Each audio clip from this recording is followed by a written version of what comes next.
19 years of friendship. 228 weeks of chemotherapy. All I needed was for them to stay away from each other until I finished fighting for my life. They couldn't even manage that. She drove me to every single treatment. Her hands gripped the steering wheel as I vomited into a plastic bag in the backseat. Those same hands had touched my husband only hours before. My name is Elena Morrison. I'm 42 years old. I live in Manhattan's Upper West Side. I survived stage 3 breast cancer, the kind that makes doctors pause before giving you statistics. But I didn't survive my best friend. Rachel Adler entered my life before Michael did. Before I even knew who I was. We met on the first day of college at NYU. We stood in that endless registration line that snaked through Washington Square Park. The August heat was unbearable. Sweat pooled beneath my collar. Rachel complained about the temperature with such dramatic flair that I laughed. I fashioned a paper fan from my orientation packet and handed it to her. She laughed too. This full, uninhibited sound that made strangers turn and smile. "We're going to be friends," she declared, as if the universe had already decided. And we were. Everything that mattered happened together after that moment.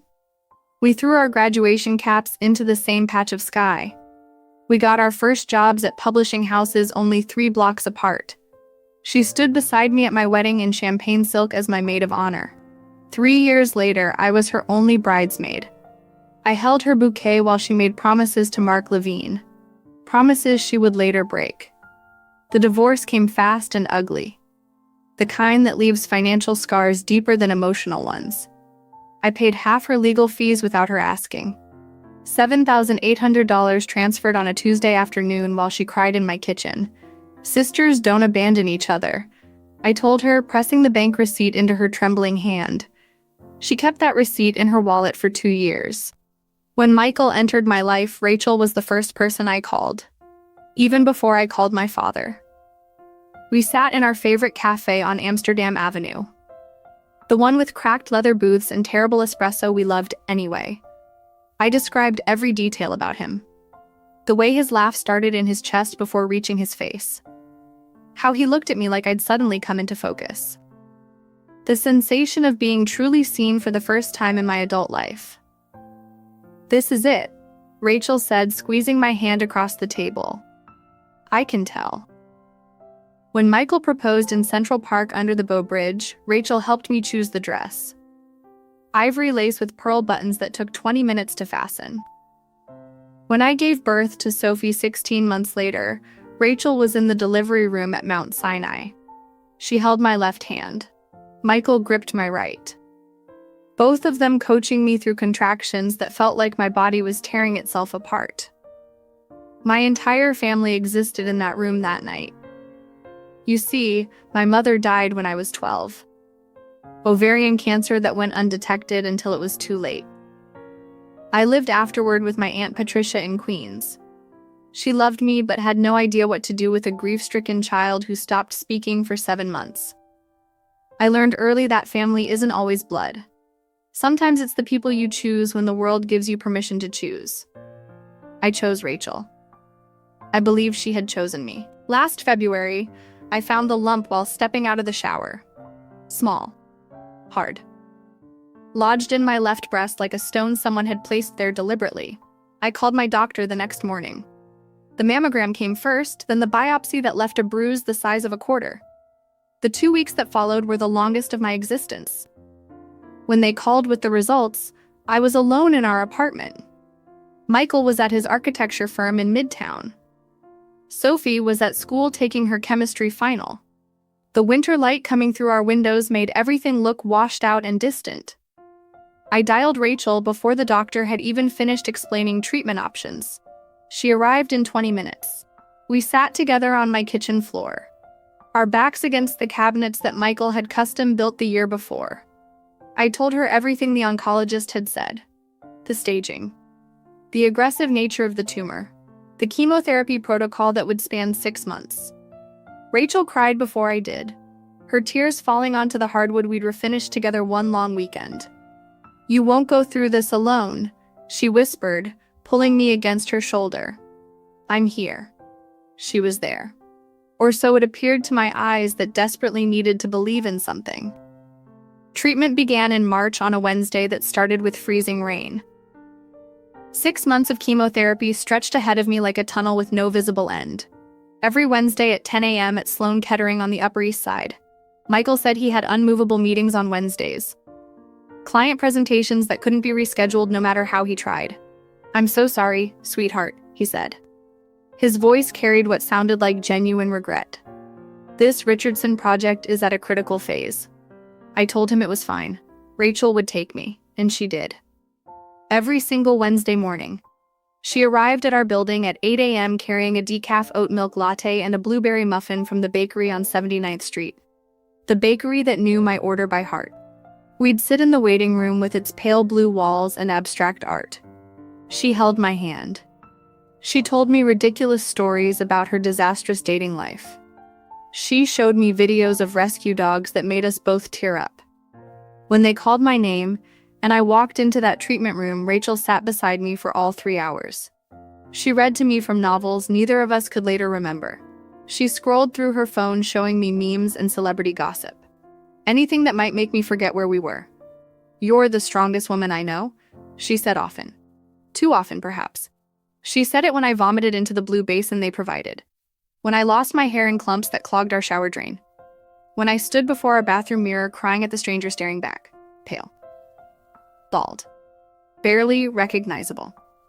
When I became so weak that opening a water bottle required help.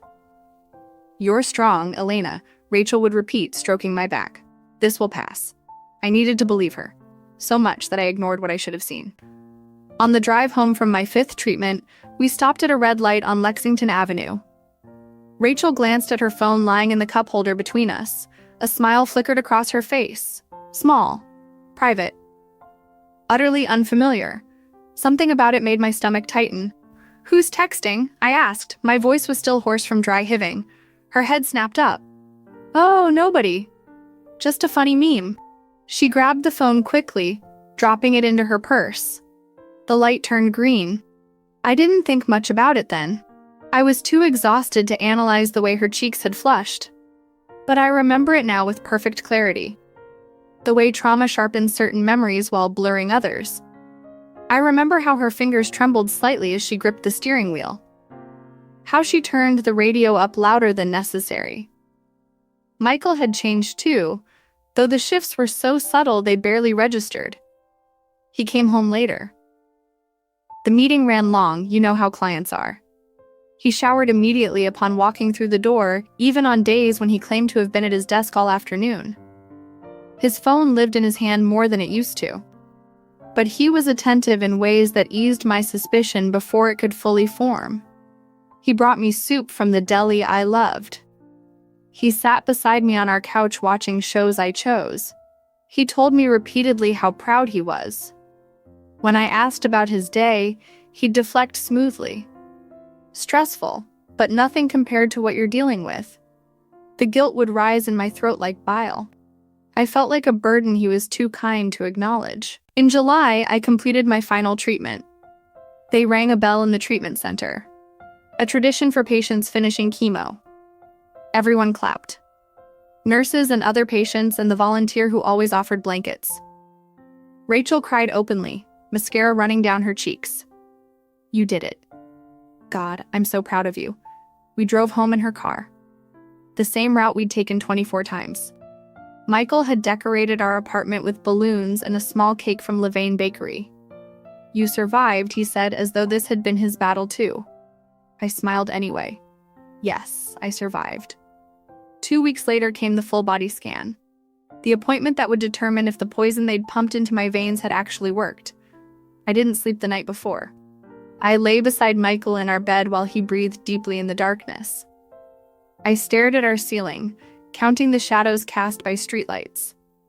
Thinking about Sophie growing up without a mother the way I had. The results came 3 days later on a humid afternoon. Clear, no cancer. No signs of recurrence. I wept in the oncologist's office while she smiled and said words like remission and survival rate. I called Michael from the sidewalk outside. My hands shaking so badly I nearly dropped my phone. His voice lifted with what sounded like genuine joy. "That's incredible, sweetheart." Let me take you to dinner tonight. We'll celebrate properly. I called Rachel next. I'm coming over right now, she said before I could finish explaining. She arrived with flowers. Peonies. My favorite. Pale pink and fragrant. She hugged me for a long time on our building steps. I knew it. She whispered against my hair. I knew you'd beat it. In August, I decided to organize our life now that I had energy again. I wanted everything clean and new, a fresh start after surviving what should have killed me. I cleaned out drawers, reorganized closets, and threw away anything that reminded me of sickness.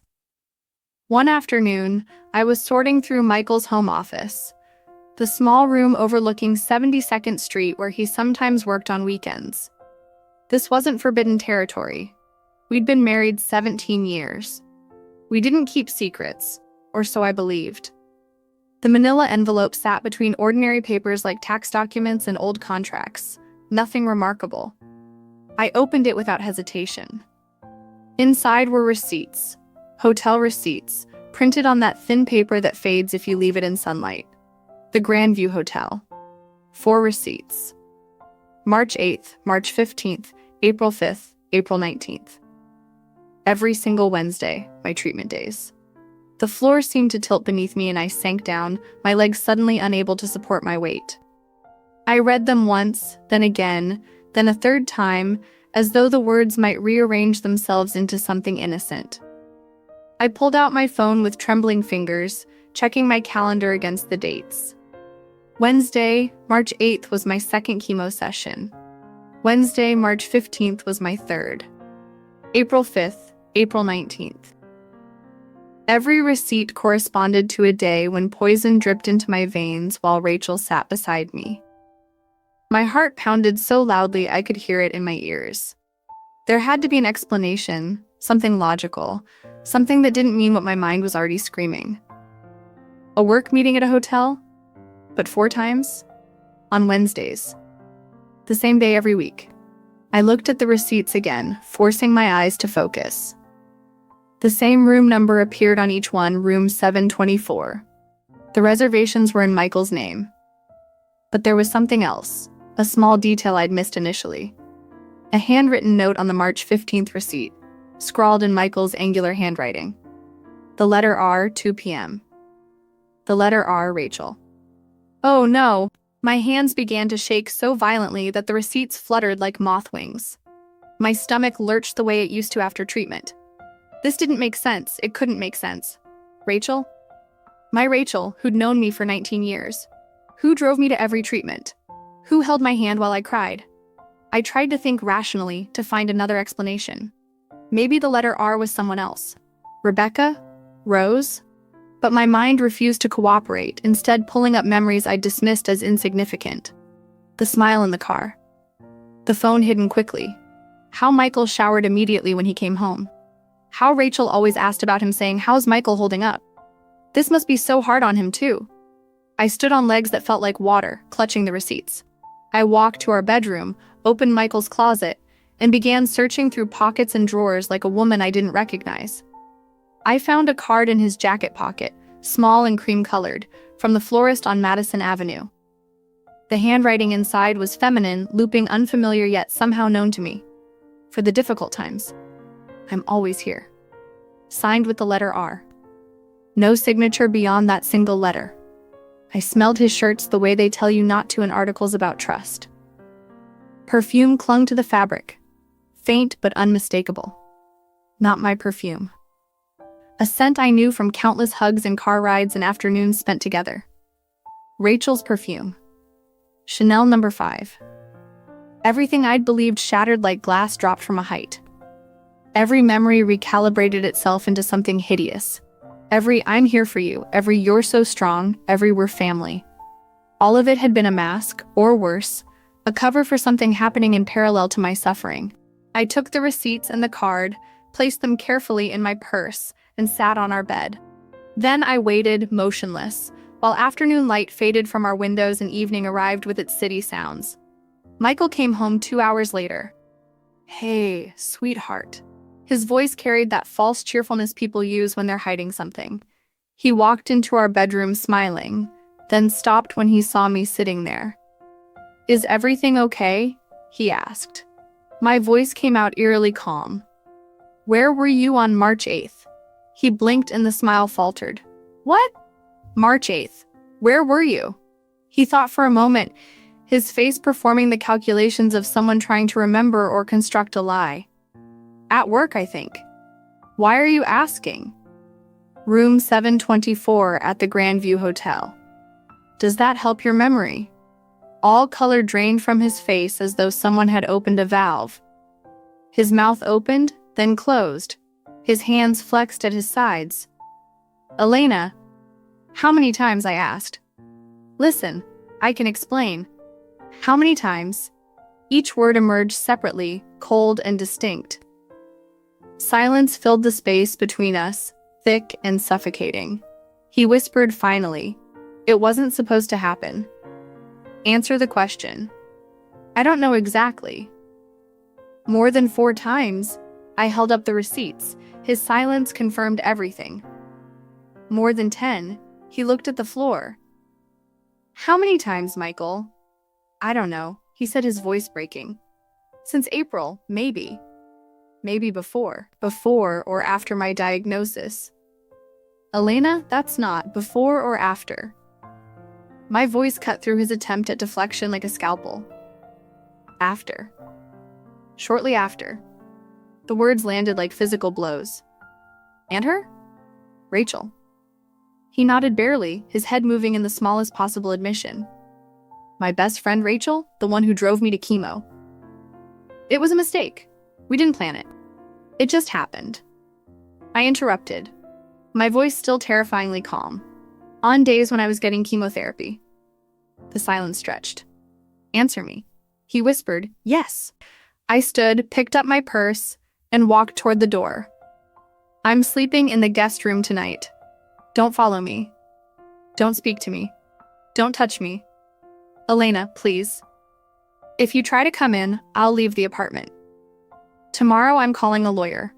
I walked out, closed the door, and sat on the guest bed in complete darkness. The silence in that small room was absolute except for the sound of my own breathing. But inside my head, everything was screaming. 19 years. Rachel. My sister and everything but blood. The woman whose divorce lawyer I'd paid for, who'd held my hand at my mother's funeral when I was 12. Who'd been in the delivery room when Sophie was born. How long had she wanted this? Had she been waiting for me to become weak enough to take what wasn't hers? The questions multiplied like cancer cells, spreading through every memory I had. But one question rose above the rest, larger and more terrible than the others. Who else knew? In the morning, I called Michael's sister Jessica, who lived in Connecticut but I'd always been close with. I told her everything, my voice steady despite the tremor in my hands. She was silent for so long I thought the call had dropped. "I heard something," she said finally, her voice thick with tears. 2 months ago. But I wasn't sure. My heart stopped. "What did you hear?" "My friend Amanda saw them, Michael and Rachel, at a cafe in Greenwich Village. They were very close." But I told myself it must be innocent, that maybe she was comforting him about your illness. I didn't want to believe it could be anything else. "Why didn't you tell me?" "Because I wasn't certain. And you were already going through hell. How could I add something I wasn't even sure about?" I ended the call without saying goodbye. I sat there thinking about how many people might have seen them, suspected, heard rumors, and chosen silence. How many had protected themselves instead of me? I went to Sophie's room and knocked softly. She was lying on her bed, phone in hand, looking up at me with those eyes that saw too much. "Mom? Are you okay?" I sat beside her. "Did you notice anything strange between Dad and Aunt Rachel?" Her expression shifted immediately. She looked away toward her window overlooking the air shaft. "Why are you asking?" "Sweetheart, please tell me." Tears filled her eyes. "I saw them once in his car." She was laughing, and he was holding her hand. But I told myself I was wrong, that maybe he was comforting her about something. "I didn't want to tell you. You were already so sick." I pulled her into my arms. "None of this is your fault. Nothing. We cried together, mother and daughter, while the morning light grew stronger. That afternoon, I called Rachel. The phone rang 3 times. She answered with false brightness. "Elena, how are you feeling?" My voice was perfectly flat. "Can you come over? I need to talk." "Of course. Is everything all right? Just come." She arrived 30 minutes later carrying a bakery bag. "I brought those almond croissants you love. I thought we could." She saw my face and stopped mid-sentence. "What happened?" "Sit down," I said. She sat on our couch, setting the bag on the coffee table. "You're scaring me." I pulled out the receipts, laying them on the table one by one like cards in a game of solitaire. March 8th, March 15th, April 5th, April 19th. All color drained from her face. "Room 724, I said.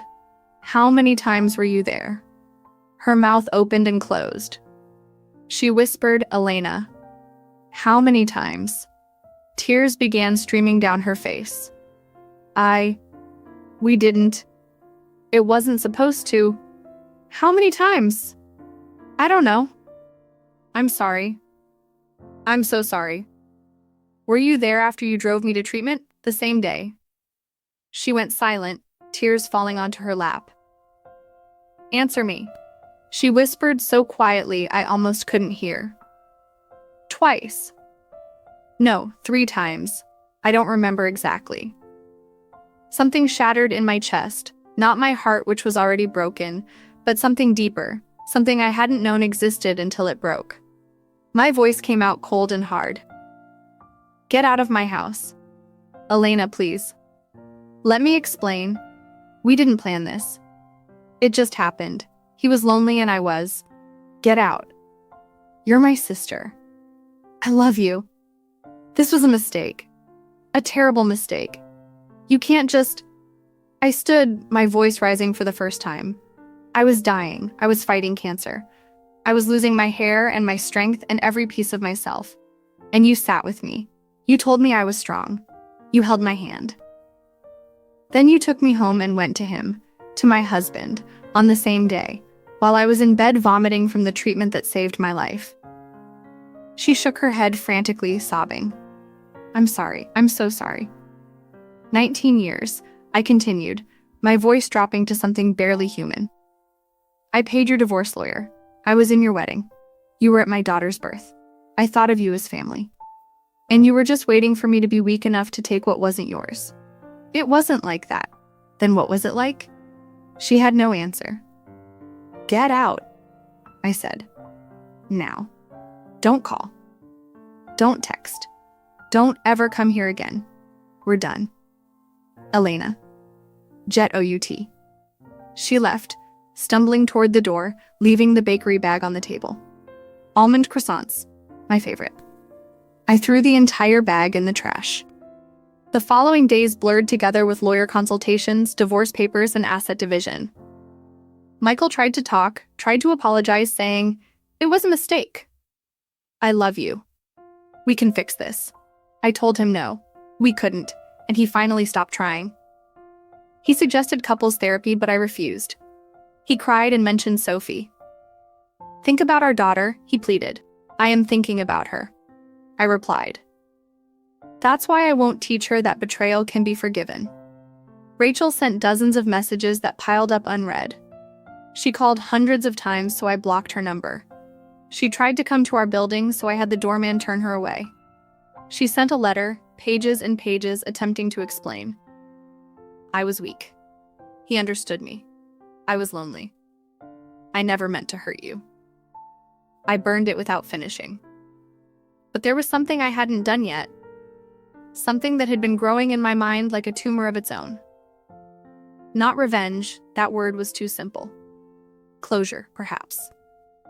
In September, Michael's architecture firm was hosting their annual gala, a major event at the Rainbow Room with 200 guests including clients, partners, and city officials. Michael had attended every year, always with me on his arm. This year, obviously, I wasn't going. But 1 week before the event, I called his boss, Mr. Carter. A decent man who'd sent flowers during my treatment and always asked about my health with genuine concern. I need to speak with you. I told him about something important. We met at a cafe in Rockefeller Plaza. I showed him everything. The receipts, the dates, the correspondence between my treatment schedule and their hotel visits. His face went pale. Jesus Christ, he whispered. I had no idea. Nobody did, I said. Or everyone did and stayed silent. What do you want me to do? Nothing. I just wanted you to know. You've been kind to me.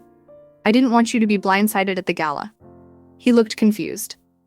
Blindsided at the gala? He'll bring her, Rachel, won't he? Silence confirmed my suspicion.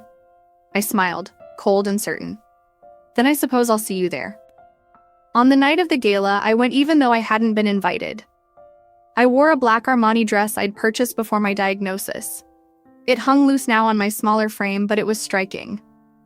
I wore my wig, the expensive one that looked like real hair.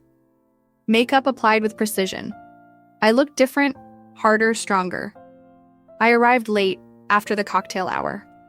The event was already in full swing when I walked into the Rainbow Room with its Art Deco glory and floor-to-ceiling windows overlooking the glittering city. I saw them immediately. Michael and Rachel standing together near the bar. She was laughing, his hand resting possessively on the small of her back. Mr. Carter saw me first. His eyes widened in recognition and something like fear. I nodded at him and walked directly toward Michael and Rachel. Michael's face when he saw me, I will treasure that expression until I die. Shock, terror, complete paralysis. Rachel's was worse. She went white as bone, her mouth opening soundlessly. The wine glass slipped from her fingers and shattered on the marble floor, red wine spreading like blood. The room began to quiet. People turned one by one, sensing drama. I spoke calmly, but loud enough for the people around us to hear. Hello, Michael. Rachel, I wanted to thank you both. Michael's voice shook. Elena, what are you doing here? Thanking you, I repeated. For your support during my cancer treatment. It was difficult, as you know. But at least I had friends. Friends like Rachel, who drove me to every single chemotherapy session, every Wednesday, for 6 months. Rachel was shaking her head. Elena, please. I continued as though she hadn't spoken. And Michael, who worked so hard, especially on Wednesdays. Such long meetings. Exhausting, I'm sure. I looked around at the faces now watching us. Actually, his meetings were at the Grandview Hotel, room 724. Do you remember that room, Michael? His face turned scarlet. Murmurs rippled through the crowd. I pulled the receipts from my clutch, holding them up like evidence in a trial. March 8th, March 15th, April 5th. All Wednesdays. All days when I was receiving chemotherapy. All days when my best friend of 19 years sat beside me in the treatment center, held my hand, and told me that I was strong and would get through this. Rachel began crying loudly, her sobs echoing in the suddenly silent room. Michael reached for my arm. Elena, this isn't the place. You're right, I interrupted. It isn't. But I wanted everyone to know who Michael Morrison really is, and who Rachel Adler really is. I looked around at the crowd of well-dressed people, some avoiding my gaze, others staring openly. I wanted you all to know that while I was fighting for my life, losing my hair, vomiting in a bucket, barely able to stand, my husband and my best friend were in a hotel room together. On the same days. Sometimes within hours of my treatments. I turned and walked toward the exit, my heels clicking on the marble floor. Michael's voice followed me. Elena! Wait! I didn't wait. I took a taxi home through the glittering Manhattan night. I walked into my empty apartment, sat on my couch in the darkness, and finally I cried. I cried everything. The betrayal, the lies, the 19 years of false friendship, the cancer. All of it pouring out in great heaving sobs that left me gasping. But after the tears stopped, I felt something unexpected. Lightness. The weeks that followed were chaos. The story spread through Michael's professional circles like wildfire. He was let go from his firm, not for the affair, but for conduct unbecoming that damaged the company's reputation. Rachel lost most of her friends, the social circle we'd shared for nearly 2 decades. People chose sides. They chose mine. Some called to apologize, saying, I suspected but wasn't sure, or I saw something but didn't want to interfere, or I'm sorry. I told all of them the same thing. Silence was also a choice. Michael tried to contact me repeatedly with messages, flowers, even showing up at our building. I told him through the closed door, my lawyer will be in touch. Don't come here again. Rachel disappeared. I heard she moved to Boston or maybe Philadelphia. I didn't verify the rumor. I didn't care. Sophie struggled, angry, confused, heartbroken. But we talked, honestly and often. Betrayal isn't the worst thing, I told her. Staying after betrayal and pretending everything is fine, that's worse. She asked me once, do you regret it? The gala, I thought before answering. No. Because I stopped protecting them and started protecting myself. That's what I needed to teach you. Now, 6 months later, my life is unrecognizable. The divorce is finalized. I received half of everything, the apartment, the savings, Sophie's college fund. Michael didn't fight much. Perhaps he knew he couldn't win. I live in a smaller apartment now, a 1-bedroom in Chelsea with exposed brick and windows facing a quiet courtyard. Sophie stays with me half the week and with Michael the other half. Their relationship is complicated, damaged but not destroyed. That's not my battle to fight. My health is good. The scans remain clear. No cancer. My hair grew back different, curlier, wilder, more silver than before. But it's mine. I met a woman named Samantha at a breast cancer survivors group. She became a friend, the kind who asks, "How are you really?" and waits for the true answer. I told her once, I'm afraid to trust again. She nodded. Trust isn't given once. It's a daily choice. You're allowed to take your time. Sometimes I think about Rachel and the 19 years we shared. I wonder how much of it was real. Did she actually love me, or was I simply convenient? Close to something she wanted? I'll never know the answer. But I learned something crucial. Strength isn't always staying. Sometimes strength is walking away. And I walked away. I didn't get revenge. I simply told the truth at the right time in the place where it would hurt most. Not because I'm cruel, but because for the first time in years, I chose myself over their comfort. Last night, I found an old letter my mother wrote before she died. I discovered it while unpacking boxes in my new apartment, tucked inside a book I hadn't opened in decades. She wrote, Elena, if you're reading this, I'm gone. But I want you to know strength isn't never falling. It's standing back up. And you will stand. I know you will. I cried reading those words, but not from sadness. From recognition. Because I did stand up. After cancer, after betrayal, after everything tried to break me, I'm still standing. Michael and Rachel paid a price, not because I destroyed them, but because truth, when spoken at the precise moment, is more powerful than any revenge. And I paid a price too. 19 years of friendship, 17 years of marriage, trust that may never fully return. But I also paid a different price, the price of my freedom, my voice, my ability to look in the mirror and see a woman who refused to stay silent. And that, despite all the pain, was worth everything.